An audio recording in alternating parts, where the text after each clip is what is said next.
Demikianlah pembacaan firman Tuhan. Yang berbahagia adalah tiap-tiap orang yang mendengar sabda Tuhan dan menjalankannya dalam hidupnya sehari-hari. Shalom. Kita bersyukur pada hari ini, saudara-saudaraku, dari program Sinode tahun ini, Jemaat Prelegina dan Jemaat Tambolaka dipertemukan. Tambolaka sudah di bulan Juni, 11 Juni ke Prelegina. Sekarang dari Prelegina datang ke sini. Dan ini bertepatan dengan bulan keluarga. Kita sudah memasuki hari Minggu yang ketiga di bulan keluarga. Dengan tema yang diberikan oleh Sinode, menjadi sahabat anak-anak. Saudara-saudara, kalau kita lihat di dunia ini, tiap orang itu punya sahabat. Sekurang-kurangnya satu. Waktu kita kecil atau sampai sekarang pun. Dan saya tidak ingin jelaskan lagi bagaimana kita mempraktikkan sahabat itu. Kita sudah alami. Sama seperti kalau saya katakan madu itu manis kepada orang yang sudah pernah makan madu, ya tidak perlu dijelaskan. Tapi kalau yang tidak pernah rasakan manisnya madu, mau jelaskan seperti apa juga dia bingung. Seperti apa, mungkin dia pikir mungkin gula, tebu, dan lain-lain. Saudara-saudara, kita perhatikan di firman Tuhan ini, karena anak itu didambakan oleh orang yang sudah dari keluarga, ya. Kecuali di negara-negara yang sudah maju. Di Jerman itu katanya orang tidak mau punya anak lagi. Dulu mereka malah dipaksa, siapa yang punya anak banyak diberi uang. Seperti di Indonesia itu program PKH. Mereka malah baptis anak angkat, tidak mau punya anak, karena mereka utamakan karir. Tetapi kita di Indonesia, kalau kita perhatikan dengan kemajuan apalagi di kota, ya, waktu itu untuk keluarga itu sulit sekali. Saya pernah bercanda dengan teman pendeta senior, Bapak, saya bilang, waktu itu saya masih di Karis. Saya mau tanya, Bapak bisa jawab? Ya tanya saya dulu dong. Begitu saya bilang, Bapak, berapa kali makan bersama dengan istri dan anak-anak? Jangan tanya itu. Ternyata Bapak tidak mau jawab, karena memang jarang. Waktu begitu banyak kita gunakan, lalu sulit. Saya jadi bayangkan, menakutkan juga begini. Kita karirnya bagus di mana-mana, hebat. Ternyata di keluarga, lain sekali. Tidak bisa menjadi sahabat. Hari ini kita akan renungkan supaya kita belajar untuk menjadi sahabat bagi anak. Yang dimaksudkan dengan anak tidak hanya anak kita, anak kandung kita, tapi semua anak di masyarakat, di jemaat. Itulah anak-anak. Kadang-kadang kita di gereja, usir itu anak-anak itu, mengganggu mereka, kita bilang. Kalau ada anak yang digendong lalu dia menangis, semua mata menuju dia itu, lihat mamanya. Lalu mama itu menjadi malu, dia bawa anaknya keluar. Lalu anak-anak lain lihat, ternyata tidak boleh bawa anak dalam gereja. Padahal rumah ini rumah anak itu. Buat apa kita bangun gereja besar-besar kalau kita tidak perhatikan anak, ya? Anak itu kan gereja masa depan. Dan seperti itu sebenarnya, kalau ada anak bermain dalam gereja tidak masalah, biarkan saja. Kita hanya kasih tahu saja, jadi rumah kita harus dibuat bagus seperti itu. Kalau kita usir mereka, nanti mereka bilang, tidak bagus, kita tidak bisa bermain di gereja. Atau kalau di rumah, perhatikan anak-anak kita. Kalau ada anak yang lebih rajin ke tetangga, bermain dengan kawan-kawannya atau bagaimana, jangan langsung marah. Duduk dan renungkan sebagai orang tua. Apa salah saya? Jangan-jangan anak kita, dia belajar di tetangga tentang menghargai. Jangan sampai di tetangga dia diucapkan terima kasih. Tetangga itu bicara dengan dia lemah lembut. Tetapi di rumah terlalu banyak kata jangan. Sebut namanya sehari lebih dari 15 kali. Makanya dia lebih senang pergi ke sekolah. Begitu pulang sekolah, namanya diulang, panggil terus menerus. Akhirnya pergi bermain ke tetangga. Kalau sudah seperti begitu, kita tidak bisa menjadi sahabat anak.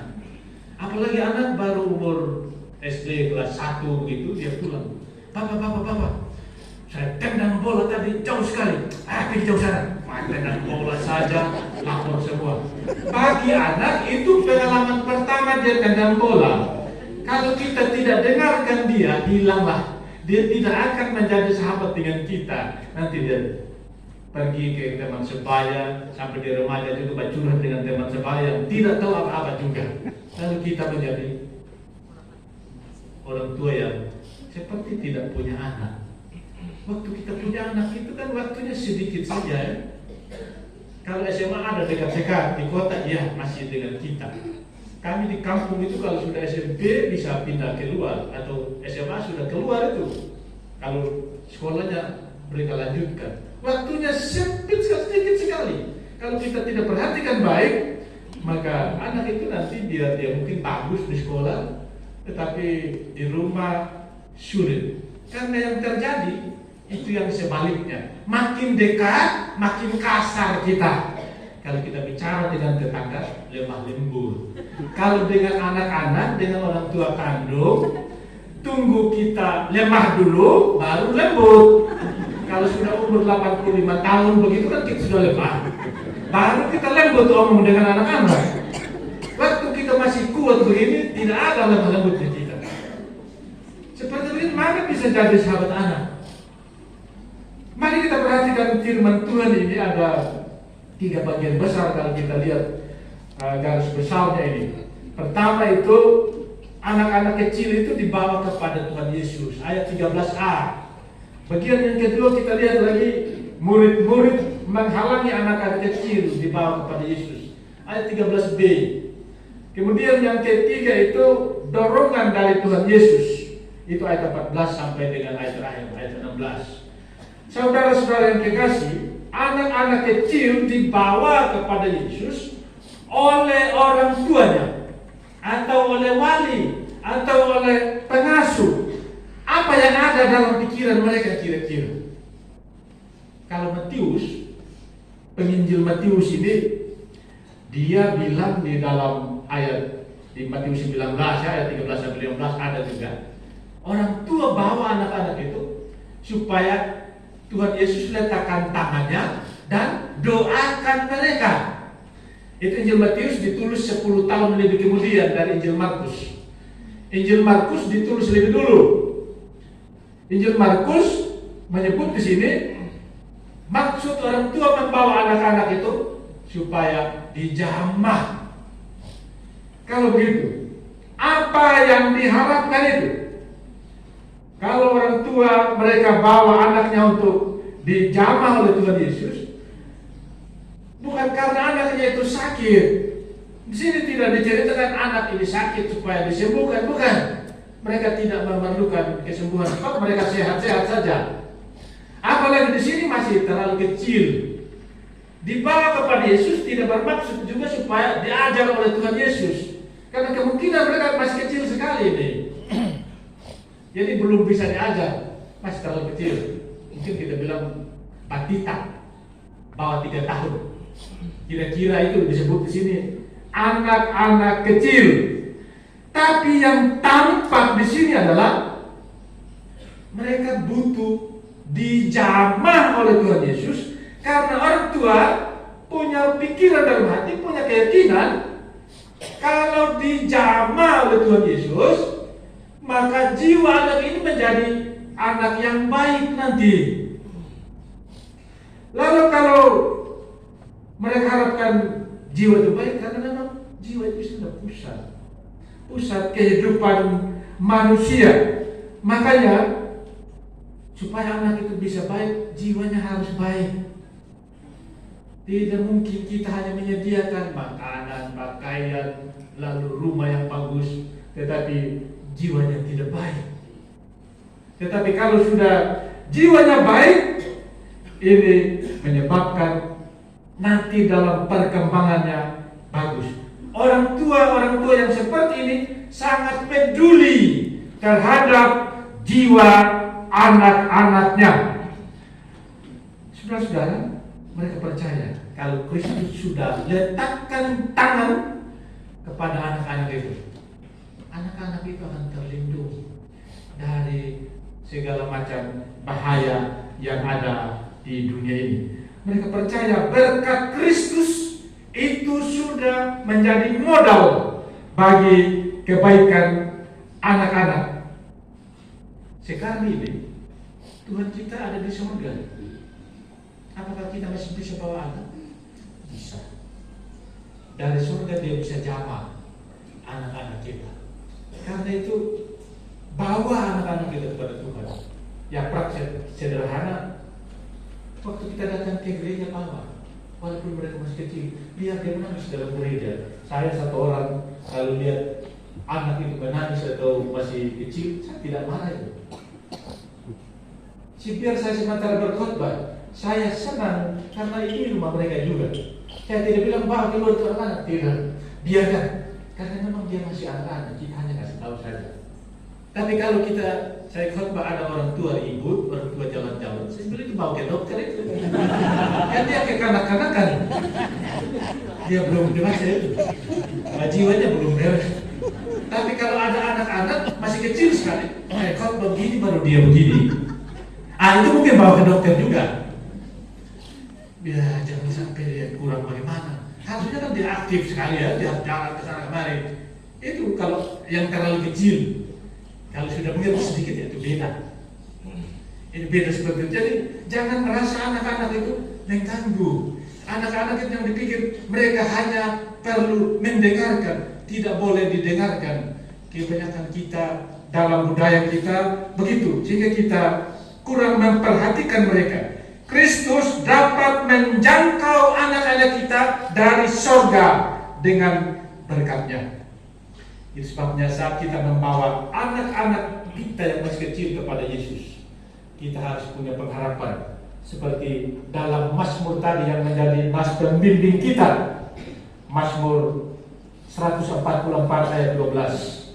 Semoga anak-anak lelaki kita seperti tanaman yang tumbuh menjadi besar pada waktu mudanya, dan anak-anak perempuan kita seperti tiang-tiang penjuru yang dipahat untuk bangunan istana. Ini satu harapan. Kalau kita bawa anak kita kepada Tuhan, bantu mereka bertumbuh menjadi seperti tanaman. Saudara-saudara, maksudnya menjadi tanaman supaya keturunan yang penuh harapan itu, semoga anak-anak laki-laki kita dan anak-anak perempuan kita seperti yang kita harapkan. Dia mau jadi apa itu anak-anak? Mazmur 127 itu Mazmur keluarga. Itu bilang anak-anak itu seperti anak panah di tangan pahlawan. Kalau seorang pahlawan bidik sasaran, itu kena pas sesuai dengan keinginan pahlawan itu. Tetapi kalau dia tidak bisa jadi pahlawan, tidak bisa bidik anak panah itu baik-baik, maka anak panah itu akan menusuk dan melukai dia sendiri. Anak-anak yang dididik baik akan membanggakan keluarga, tetapi yang tidak dididik baik melukai hati orang tua. Saudara-saudara, ketika kita perhatikan ini, kalau kita sudah bawa anak-anak kita kepada Tuhan, kita pasti senang. Kalau kita lihat anak-anak kita tumbuh seperti tanaman Tuhan, tidak seperti rumput belalang, tidak tumbuh seperti rumput duri. Ini bahaya. Kalau anak tumbuh seperti rumput duri, tidak lama lagi, dia masih kecil hari ini, tapi 15 tahun lagi atau 20 tahun lagi dia akan menjadi predator. Bahaya. Karena itu mari kita perhatikan baik-baik, biar mereka tumbuh menjadi tanaman Tuhan yang disebutkan dalam Mazmur tadi ini. Mereka itu kalau anak-anak perempuan seperti tiang yang dipahat tiang batu, tiang penjuru di istana atau di bait suci dulu. Itu tiang-tiangnya dipahat. Artinya apa? Secara harfiah, ya kita kan bangga ya kalau anak-anak kita, anak-anak nona kita cantik, contoh seperti begitu. Tidak hanya wajah, soal wajah itu kan sama seperti bunga saja, nanti juga layu. Tetapi kalau sudah cantik hatinya, itulah mereka yang seperti tiang yang dipakai untuk istana. Kalau pikiran mereka bagus sekali, ya seperti tiang yang dipahat, yang diukir. Indah sekali perlakuan mereka. Karena itu saudara-saudaraku, mari kita bawa anak-anak kita sejak masih kecil, ajar mereka dalam petunjuk hidup baru tadi kita sudah baca. Mengajar anak tidak perlu waktu khusus juga, apalagi kita sibuk ya dengan segala macam pekerjaan kita. Saat kita bangun langsung ajar agama. Sederhana saja, doa singkat. Nanti biarkan dia juga berdoa sendiri, bergantian. Lalu saat kita jalan dalam perjalanan, kasih tahu, ajar agama. Lihat lingkungan, ajar agama, supaya dia juga bisa pelihara lingkungan. Pendeta Dr. Stephen Tong pernah menulis buku Membesarkan Anak Dalam Tuhan. Dia bilang begini, kalau orang tua hanya menyediakan makanan, menyediakan pakaian, menyediakan segala keperluan anak, tapi tidak ajar agama, itu dia bilang tidak ada bedanya dengan memelihara anjing. Maaf ini, saya harus sampaikan. Karena orang di kota besar, mereka memelihara anjing dan harganya mahal sekali itu. Ada salon kecantikan anjing. Itu rumah sakit khusus ada, tetapi tidak diajar agama. Itu saja. Ada yang diajar buang bola basket, diambil sendiri, ada juga. Hanya tidak ada orang ajar agama itu.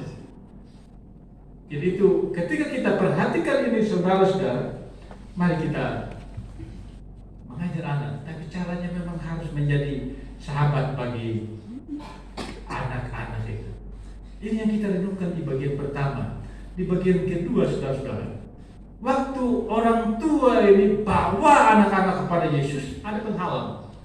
Murid-murid mereka ini melarang. Mungkin mereka bilang, Yesus sementara sibuk pelayanan, Yesus sementara sibuk berkhotbah, jangan ganggu dia. Anak-anak itu mengganggu saja. Cukup mereka itu mendengarkan, tidak perlu didengarkan. Seolah-olah murid-murid ini tahu persis watak Yesus.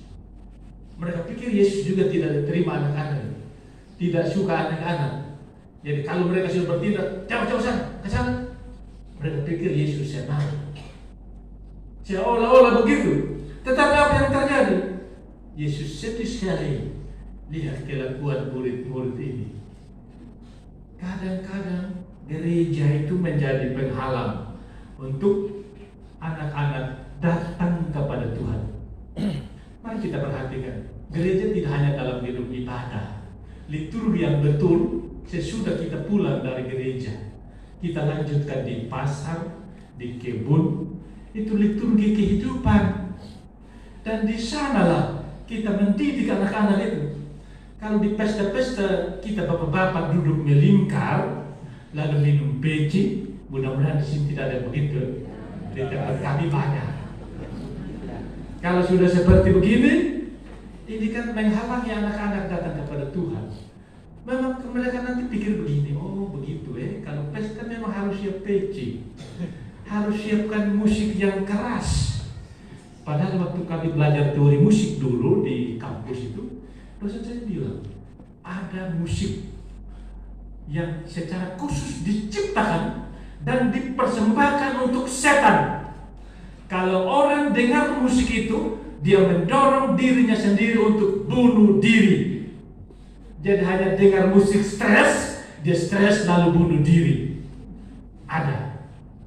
Karena itu hati-hati, pengaruh sekali. Apalagi dalam jiwa anak itu seperti begitu, saudara-saudara. Mari kita bawa anak kita kepada Tuhan. Jangan kita halangi kepada mereka. Saya suka bertani juga. Saya suka tanam kacang panjang atau buncis begitu. Saya mau bagi pengalaman dengan saudara-saudara. Kacang panjang kalau kita tanam, kemudian taruh patok, waktu dia tumbuh kan dia harus melingkar di kayu itu, baru dia merayap ke atas. Perhatikan waktu dia melingkar. Kalau dia melingkar ke kanan, itu bagus, sampai dia bagus dan buahnya juga bagus. Kalau dia melingkar ke kiri, itu salah lingkar. Dia melingkar ke kiri, nanti naik sedikit dia jatuh. Jadi kalau ada yang jatuh itu salah lingkar. Ambil tali ikat tetap tidak bisa juga, nanti dia tidak terlalu normal juga. Anak-anak waktu dibawa kepada Tuhan, mungkin saat dibaptis itu sama dengan kita. Tanam dia di gereja, lalu tumbuh, lingkar ke kanan memang.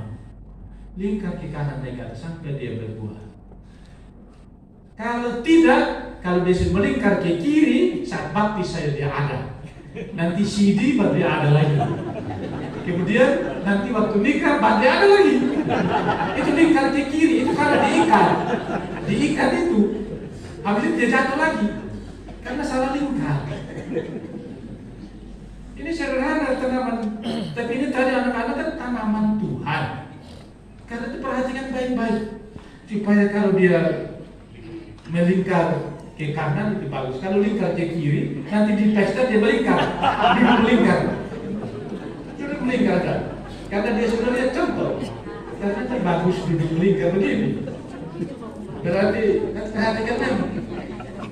Jangan sampai dia lingkar ke kiri. Tanam kacang panjang. Ini saudara-saudara yang kita perhatikan supaya anak-anak itu titipan Tuhan. Kalau Tuhan percaya kita, dia kasih anak, bisa satu, bisa banyak. Yang punya anak satu, belum tentu dia mampu ajar anak yang seperti orang tua yang punya anak banyak. Ada orang tua yang anaknya banyak tapi bagus, walaupun hidup sederhana, miskin, tapi anaknya baik. Dia tanam di hadapan Tuhan lalu lingkar ke kanan, biarpun miskin, bagus. Itu seperti itu. Tapi kalau tidak, biarkan dia tumbuh sendiri. Waktu dia melingkar ke kiri itu, ya kita biarkan saja. Itu kitab Mazmur bilang, anak-anak itu kalau dia tumbuh seperti rumput duri, sifat yang seperti rumput duri itu begitu dia tumbuh, cabut memang. Kalau tidak segera dicabut, tunggu dia besar baru cabut, kita yang luka. Rumput duri ini sifatnya itu seperti begitu. Saudara-saudara, murid-murid ini pada akhirnya diperingatkan oleh Tuhan Yesus. Tuhan Yesus bilang begini dalam ayat 14 ketika dia lihat itu, biarkan anak-anak itu datang kepadaku, jangan menghalang-halangi mereka, sebab orang-orang yang seperti itulah yang mempunyai kerajaan Allah. Apa maksud kalian melarang orang tua ini bawa anaknya kepadaku? Apakah kalian mau menghalangi mereka untuk berbuat baik?